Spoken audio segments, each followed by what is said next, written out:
celebrating 100 years of property expertise, all in one room, all in one day, just for you. Fortunately, we don't just have one person with 100 years, which is 100 years old, although some did suggest that John might be able to fulfil that role. But we have no less than 5 super-duper experts, and they're going to cover property investment, development, and crucially, finance.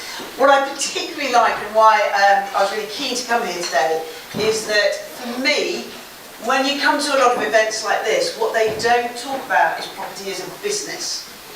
And it's all that you can just buy it, sit in an armchair, and you'll just make loads of money. And if you do think that, hopefully we'll re-educate you today to show you that that just isn't possible, particularly with the market as it is at the moment. And for me, if you don't have a really strong business approach to property, you probably are going to fail into the future. So it's incredibly important to do that. So what I'm going to do is just introduce our panel today. So on my far left, we have Tony Gimple, who's a man, I say, of many words, which for those who know him will understand the hidden joke in that. But I do say they are useful words, because I've worked with Tony quite a bit. He's the founder of Less Tax for Landlords, so I'm sure you'll all appreciate that as a title. And he's a leading tax and estate planning consultant. And again, I would say, apart from not approaching property as a business, not having a good tax advisor by your side is probably the second biggest mistake of property people, particularly as we're coming up towards a budget. Don't forget that tax people can help you before the budget, they can't help you after the budget. Okay, so you really need to make sure you have somebody on your side that can, as Tony does, help landlords build, run and grow professional property businesses.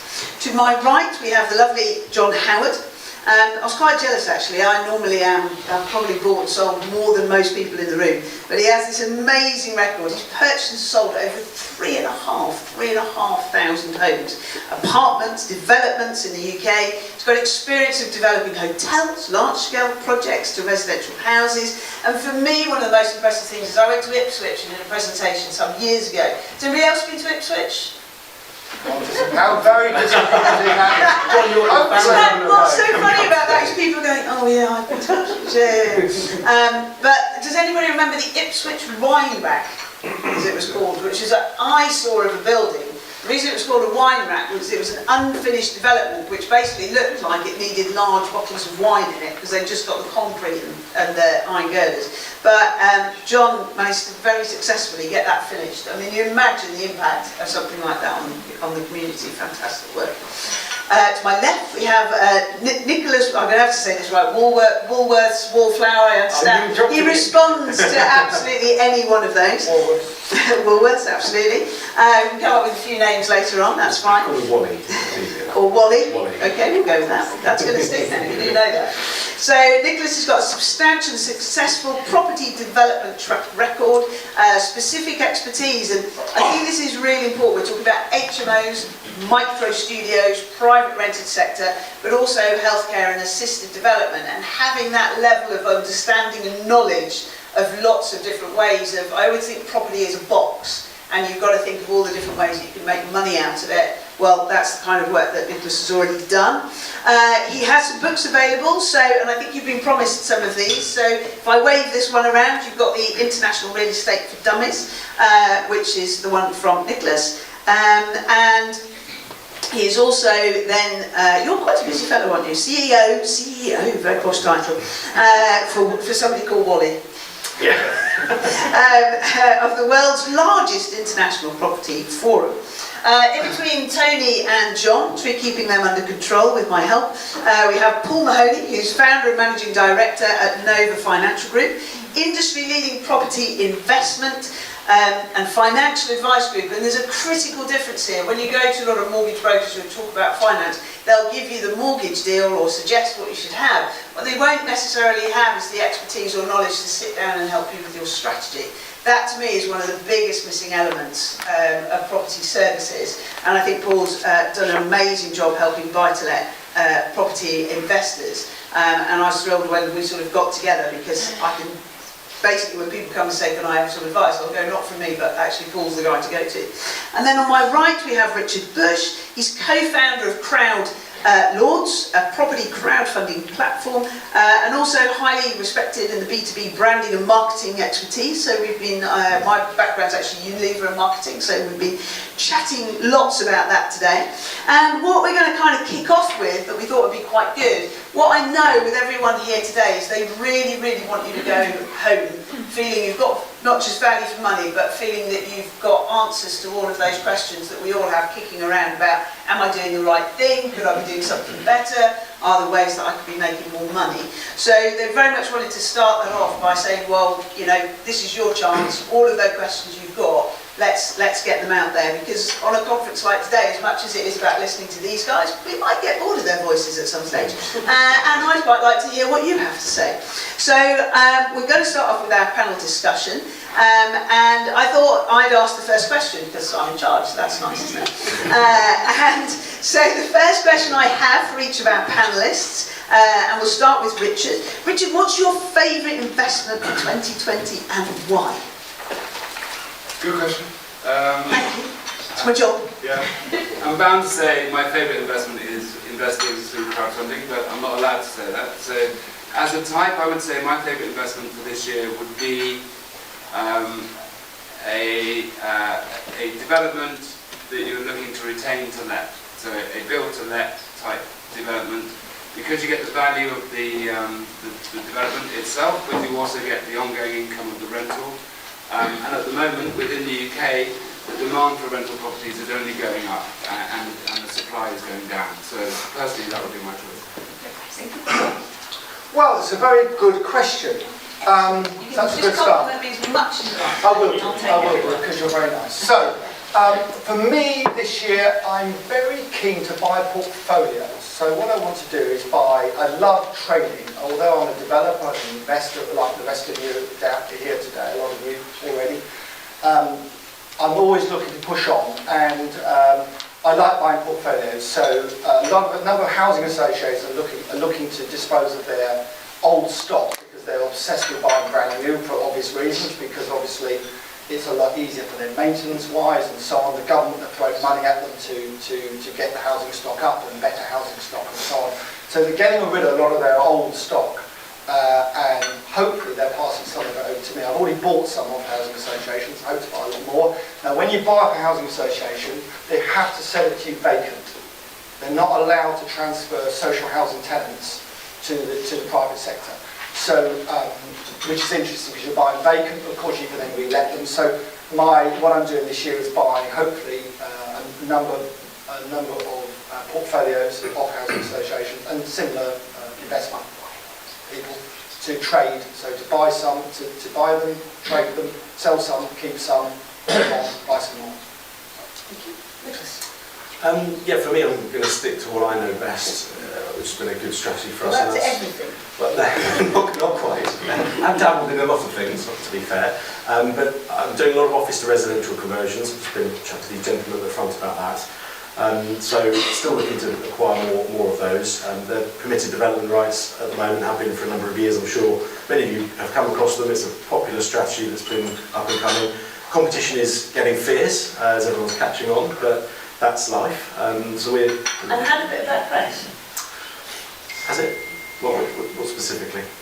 Well, I know I've done the programme on some of it. So there is an accusation against the Office to Resi that they are poor quality and very small. Slums of the future. Okay. Slums of the future is one of the things that we so you've got to be careful. But I've just remembered I'm buying one. I know, but I've just not mentioned that. It's Nicholas's turn now. Yeah. I think we've all seen on TV bad TV shows of slum animals and shows about it.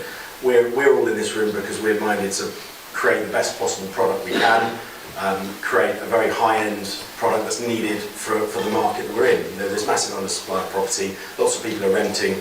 That's not going to go away anytime soon. That's why HMOs are popping up. That's why mega HMOs and office to residential conversions are popping up and because there's a demand and a need for it. And I think one of the key things in property is to differentiate yourself by being the high end of the ethical spectrum, being completely ethical, building a very good quality product. We're not talking about knocking up a few partition walls and calling it a residential block of flats that hasn't passed building control. and we're talking about building a professionally run development like any other developer, you know, to full new build standards that building control require you to go to, and creating quality accommodation at an affordable price. And the office for residential conversions that we do are micro studio conversions, but they're in the sort of 20 to 25 square metre range, so they're a good size. You know, they're much bigger than most ensuite bedrooms in HMOs. So can you still get funding on that? you can, yeah, on the whole building. You can't currently Oh, get it on the individual. get it particularly easily, I will say, and I have heard in the coming recent weeks that Santander apparently are opening up their lending and taking away the minimum space size requirement, which was around about 30 square metres to mortgage a flat. I understand, I've heard a news story somewhere, but that's being removed by them. So yeah. Did you dream it? I might have dreamt it. It would have probably doubled the value of my portfolio overnight, to be fair, so I'd quite like that to happen. But as I say, we fund the whole building as a whole asset, and if we want to sell a building, we'll sell the whole building as an investment to a high net worth individual or a fund or something like that. So. Paul, I've worked with you so closely over the last few months, I kind of almost feel like I answer it for you. I'll let you have a go. Well, I suppose slightly different tack to what everyone else has said. That we speak from a property development perspective. We're generally a bit more passive in our approach. So it obviously depends on the individual, you know, their time available, their experience, their resources, all that sort of thing as to what works best for them. But you know, in general, where I'm personally investing, where most of our clients are investing, are on the fringes of the major northern cities. So the likes of Birmingham, Manchester. A little bit of Liverpool, but very centrally Liverpool, whereas of course Birmingham and Manchester are bigger cities, so you can go a little bit further afield, get a bit more value, while still being very close to major facilities and amenities. That's where we see the real value at the moment in the UK, because we've already seen those city centres increase in value substantially. You know, we've had some clients and ourselves as well invest there 4 or 5 years ago and experience 70–80% growth in values over that time frame right in the centre of those cities. It's hard to see that continue. I don't think it will continue. But there are places that are, you know, half a mile from there, where you can still get properties at 20–30% even more cheaper for a very similar property. So that's really where we see value over the coming years, is as those cities grow, that sort of ripple effect that those areas will experience. And Liverpool dropped its licensing renewal, I believe. Liverpool dropped licensing. We had a chat about this yesterday. We did a panel yesterday. We're talking about whether licensing was a good thing or not. What was the conclusion? Marie might pipe up here at some point. A whole report. The conclusion was that if it increases quality, then it's a good thing. But licensing necessarily isn't the thing that does that. And for example, dropping the licensing in Liverpool, I believe a big part of why they did that was because there was no team to actually enforce anything. It was literally just 400 people to cancel every year for nothing. So that doesn't add any benefit at all, aside from costing the landlord and lining the pockets of councillors. Whereas, of course, if there was someone there to say, to actually enforce standards, maybe that would be a good thing. I think Newham's about the only place that worked. Nottingham, the stats are horrendous. They've had, I think, 17,500 people apply for their licence. Anybody any idea of how many have been issued? 0. No, they've done tremendously well compared to 0. 472 in 18 months. 18 months. It's an absolute kind of disaster, really. I agree with Paul on that. It just hasn't. For me, I wrote a report on it, and I didn't mind whether about licensing, whether it was a good idea or not. Once I'd done all the research, I hated it with vengeance, and I was back in to try and get rid of it as fast as I can. Tony, what's your thoughts? Thoughts for 2020 and beyond. Very good year for the market, very good decade for the market. Semi-social housing, particularly in the northeast, where properties are still undervalued. Don't be too concerned about capital growth. You can't always spend it. Anything that gives you a good, sustainable rental yield, week in, week out, giving people a good quality home, that's going to work for me.